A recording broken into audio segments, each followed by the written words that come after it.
ഞാൻ ഈ അടുത്ത ദിവസം അറിഞ്ഞത്. കൂടുതൽ അറിയണ്ട,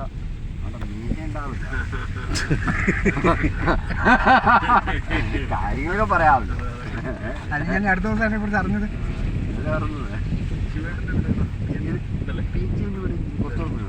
തമിഴ്നാട്ടിലല്ലേ?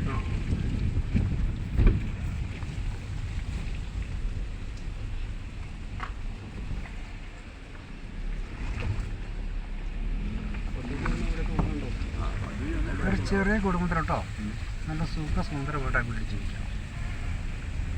ആരാന്ന് പറഞ്ഞാലും ചെറിയ കുടുംബം 2-3 പിള്ളേര് ഓരോ കുഞ്ഞു 1-2 പിള്ളേരൊക്കെ ഉണ്ടാവുള്ളൂ. പറയുന്നത് അങ്ങനെയൊന്നും ഇത് എങ്ങോട്ടായിട്ട് ഒരു 10 കഴിയാൽ ഒഴിക്കുക.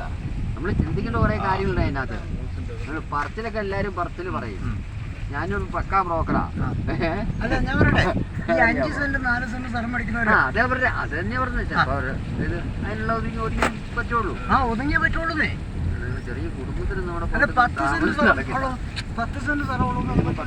മിനിമം 10 സെന്റ് 2 കുഞ്ഞു മക്കൾ ഒരു കാര്യം മക്കൾ എല്ലാവരും താമസിക്കുമ്പോൾ എന്തെങ്കിലും ഒന്ന് വേസ്റ്റ് ഒന്നും ഇടണ്ടേ?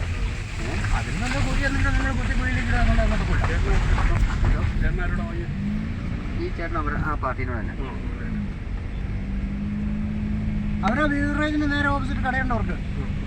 ഞാൻ അവരോട് വാങ്ങിയതാ. 5-6 മാസമേ ഉള്ളൂ. നിങ്ങൾ വാങ്ങിച്ചതിന് ശേഷമല്ലേ കോൺക്രീറ്റ് ആയത്?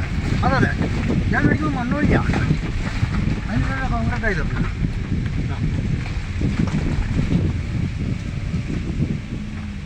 ഇപ്പോൾ അത്യാവശ്യം കാറോ ജീപ്പോ ഒക്കെ മുറ്റത്ത് വരും.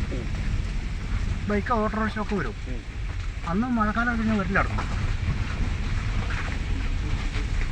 ഞാനേ കിടക്കാൻ വേണ്ടി മേടിച്ച ചേട്ടാ. എൻ്റെ സാഹചര്യം മോശമാണ്, കിടക്കാൻ പറ്റുന്നില്ല.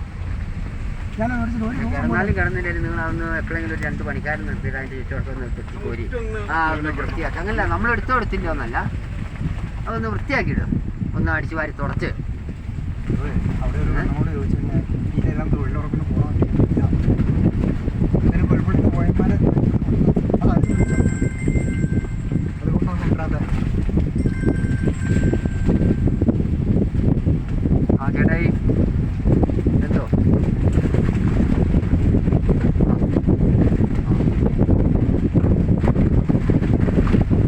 ഇവിടുത്തെ ഡിനോജിൻ്റെ ആണോ? അതൊക്കെ അറിയാവുന്ന